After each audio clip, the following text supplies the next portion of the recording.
Last Thursday, we expressed our own concerns on this broadcast and even said we would appreciate the opportunity to speak with the president-elect himself.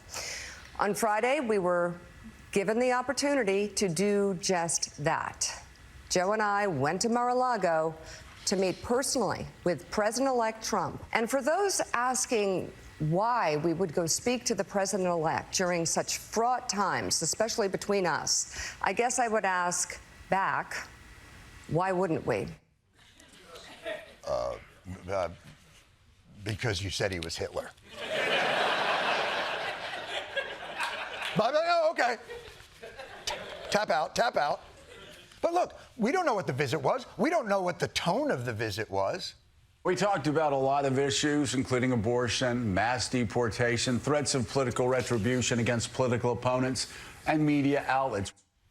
Oh, I bet you really laid down the gauntlet, Joe.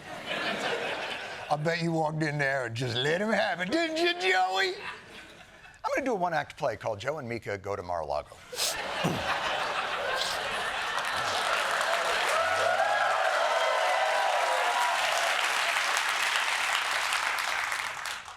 Mr. President, your rhetoric is outrageous. I cannot in good conscience... Ooh, are those macaroons? The pink one is raspberry. We've learned nothing. Even those putting up resistance to Trump's agenda don't seem to understand who they're dealing with. Senator Elizabeth Warren accusing President-elect Donald Trump's transition team of breaking the law, as there are reports it missed a deadline to file a required ethics pledge.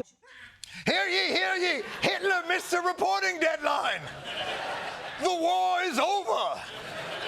I've said it before and I'll say it again. Republicans are playing chess and the Democrats are in the nurse's office because they glued their balls to their thigh. That is what is happening. The election that we just had was a repudiation of the status quo, an overly regulated system that is no longer responsive or delivering for the needs of the people or their beloved beheaded squirrels. Oh, R.I.P. Peanut.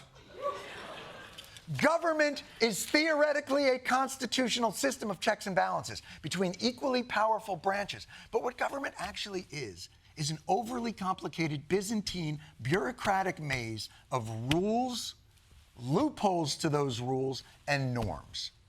Complex enough that A, if you want to find a rule that keeps you from doing something, you'll find it. And B, if you actually want to do something, you can find a loophole to get around said rule. And then the norms are just how often you've had to pull any of this shit. For example, Trump's, let's be generous, provocative and unorthodox cabinet picks. I don't think Hulk Hogan's been nominated yet. I think he's going to be the secretary of Take Your Vitamins! Democrats are positive that the vaunted constitutional rules of the Senate shall be the guardrail to this madness.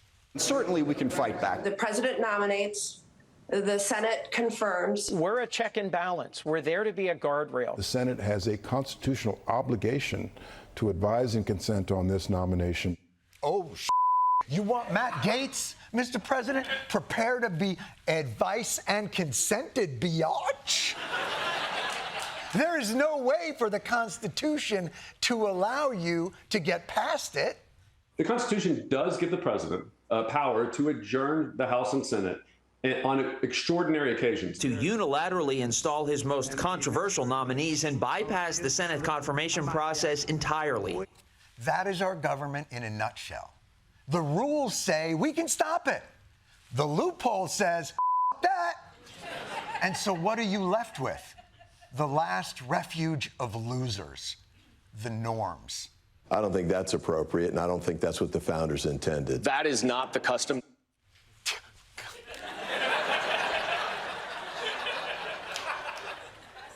Yeah, you can do it, and it's legal, but whatever, guy.